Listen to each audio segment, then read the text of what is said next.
Okay, so I'm going to show you some things about going to the golf course. So the first thing here that you should know, okay, is that on the golf course, right?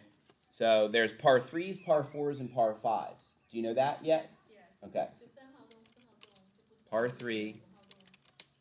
Okay, so a par three, right, is a hole where you're supposed to hit the ball from the tee box onto the green and then two putt for your three, right? So you're supposed to hit it on the green and make two putts for a par. That would be three. If you get a two, let's say you hit it on the green and you make the putt, that's called a birdie, right? Good. What if you hit it in the sand off the tee, but then you hit a good sand shot onto the green and make the putt? Well, then you got a par, right? So it's not always like you hit it. The goal is to hit it on the green and two putt, but sometimes it works out where you miss the green, then you chip it up and you make the putt. Or maybe you hit it in the sand, then hit it on the green, and then two putt and make a four, which would be a bogey, right? Okay. So there's the par threes. You're supposed to get on there in one, right? Then there's the par fours. You're supposed to get on there in two shots, right? So it's supposed to take two shots to get there. So you're supposed to hit your driver, then hit an approach shot onto the green, and two putt for a four, right? This is what we're supposed to do. Now the reality is, when you're learning golf, you may get there in six shots. It may take you six shots to get there. Now the point is that you know what you're trying to do, though, right? A par five, ready? Look, a par five is going to be where it's going to be three shots usually. So you'll hit a drive, then you'll hit another shot, and then you'll hit your third shot onto the green and get how many putts? Hopefully. The average putt you should get is two, right? Because that would make a five, right? Three on, two putt. Now, you asked me about the yardages. How do I know what club to hit, right? Because you need to know. You need to know which club. Now, you're going to be learning what your clubs do. And on the golf course, they have markers, okay? So there's the 100-yard marker on the golf course, okay? And they look like this. They're these little markers, okay, like this. And they're in the ground, right? So like on the course, you may play a course that uses a red stake to indicate that you're 100 yards away from the green. Generally they use a white stake and maybe a monument like this when you're 150 yards away from the center of the green, right?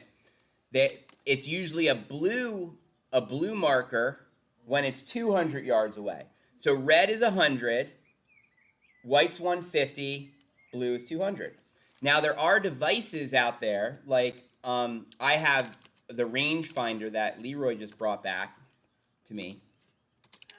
I use a rangefinder to find my distances, and what it looks like is this, where I shoot with this thing, I aim it, look, I aim it like this at the hole to figure out how far away I am. And so on the screen, it tells me, oh, I'm 103 yards away.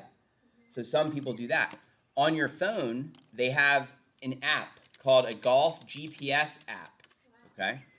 Golf GPS app will do the same kind of thing. It'll show you on your phone, it'll tell you how far away you are from the hole and how far away different trouble is, right? So sometimes, you'll be able to see, oh, okay, it's 220 yards to here, and then this is a par five probably because you have to hit your drive, hit another shot, and then another shot, right? So can I download the Yeah. app? It's free? Yeah, they're free apps, yeah. Yeah, so Take a picture. Yeah, well, I'm making a video of all this right now for you to look at later. Now, ultimately, when you're at the driving range, okay, you need to determine, right, how far your balls go when, let's say, you hit your 7-iron versus when you hit your driver or your 5-iron, right? So driving range usually has yardage markers, okay, where they look like this, right? They have sometimes out in the field, they've got signs or they've got sticks, or sometimes they have things like this where they just have different color flags, but then they have a legend like this to tell you how far. You have to figure out how far each one of your clubs goes, right? Because each person, like you're going to hit your 7-iron further probably than Hong, right? Because men usually hit it further than ladies. Not always, but usually, just because, you know, us guys. But it doesn't matter. It matters that you know how far. Now, the average lady uses a 7-iron from around 100 yards away from the green. So that's just a rough estimate for you. So normally 7. 7 is usually 100 yards for most ladies. Okay. Now, I don't know. We don't know your yardages yet. I know, but when I at the practice place and I never hit 100. Okay. I think Well, for me 70 is 80, yeah. 85. so there you go. So you do know your yardage then, right? Yeah. So you need to know, however, and as we work on your form more together, obviously I'll help you get more distance once your form is better. And honestly, you're going to the course a little prematurely. It's generally best. I feel fine with you going with Layla because I know she'll help guide you guys. Like she'll help show you the ropes and help you. But you'll see when I go to the course with you, I'll be explaining, okay, on this one, grab your 7. On this one, grab your pitching wedge. Okay, this shot, you have this far. And I coach you through the whole round, which we'll be doing that together, which will help. But this gives you kind of a general idea. Now, when you first go to the course, right, you're going to usually go to the baggage drop, it's called, at the golf course. And so it's usually at the front of the course. They usually have like a stand like this, you know, where people, when you drive up, you can drop off your bag, you know, like so it looks like this. Yeah. And you drive up, you drop your bag off if you want. You could carry it from your car to the to the starter or the pro shop. And then usually what you do after you drop your bag off is then you go to the pro shop, right? And in the pro shop, they'll have like a counter like this. And you go up there and you say, "Hey, we're playing at, whatever time, whatever your tee time is." Yeah, my friend, they with us, they booked time for us. Right. Yeah. So are they paying for you or will you be paying for yourselves? You'll be paying for yourself, right? Yeah, for So then you have to go in the pro shop and pay the person in there and say, "Hey, we're playing today with the, I don't know your friend's name, with the Smith group, whatever, and at this time, and it's 2 of us, and we'd like to ride." You have to tell them if you're going to ride or you're going to walk, okay? So riding means that you're going to take a golf cart, right? Walking would be you're going to carry or pull cart your bag, right? And then after you've checked in, usually you want to check into the pro shop on at least 45 minutes in advance of your tee time. If you plan on hitting balls at the driving range there, if there's a driving range before, it's better to get there with an hour to an hour and a half so that you have time to hit some balls, maybe putt a little bit, get ready for the round, right? Warm up before you go out to the course.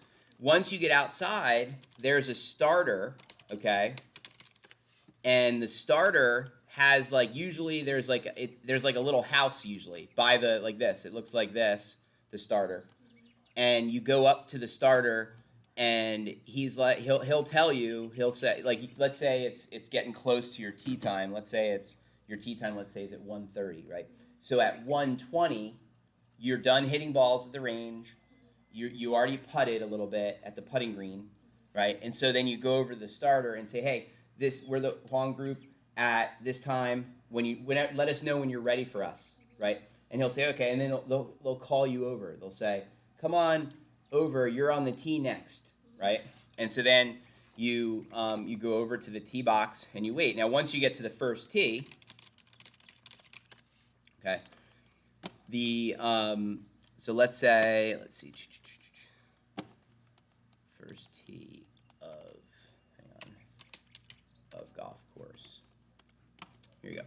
So let's say, yeah, here we go. This is a perfect example. So let's say this is the first tee, right? And so you're going to tee off, and you can see you're supposed to hit it out here somewhere, right? Now you have to know how far you hit the ball because there's a group that just teed off ahead of you, and you have to wait for them to be clear, meaning that they're out of range, of your drive. So you ultimately need to know how far you hit it, right? So because you don't want to hit the ball into the group in front of you, right? So that's kind of how it goes. And then basically throughout your round, after you hit it off the tee, then you have to mark where it went, like use like a tree or a bush or something so that you know where your ball was, because it's hard to find the ball sometimes. It can be tough, right? So usually, like if you hit the ball and you see it goes over in that bush, okay. Now here's the thing, with you guys being beginners, right? If you lose a ball, whatever, just say, hey, I'm gonna take a drop, right? You know what I mean? And just drop it nearest to where you lost it, right? That way you can keep the pace of play. Because there will be a group that's behind you waiting for you to hit. Yeah, I don't have much time to look for the ball. Right. So I should bring a lot of balls with me. You should. That way you have plenty of balls. And remember, this first time, so here's the thing. Let's say you're having a tough hole. So let's say it's a bad hole, right? Meaning where you're missing it a bunch, right? And the group behind you is you know, the group behind you is in the fairway looking like this, like, right?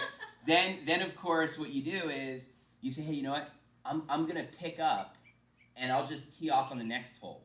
So if you're having a bad hole, just pick your ball up and say, okay, I'm just gonna pick up and I'll play on the next hole, and let whoever else is finishing the hole finish, and then you can start again on the next tee.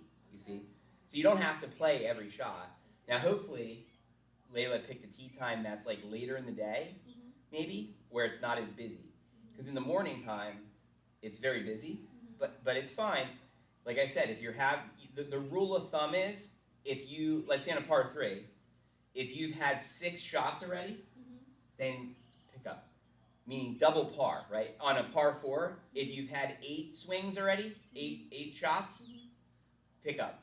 You know what I mean? Make the limit double par. You know what I mean? Because you don't want to be sitting there hitting 15 shots when.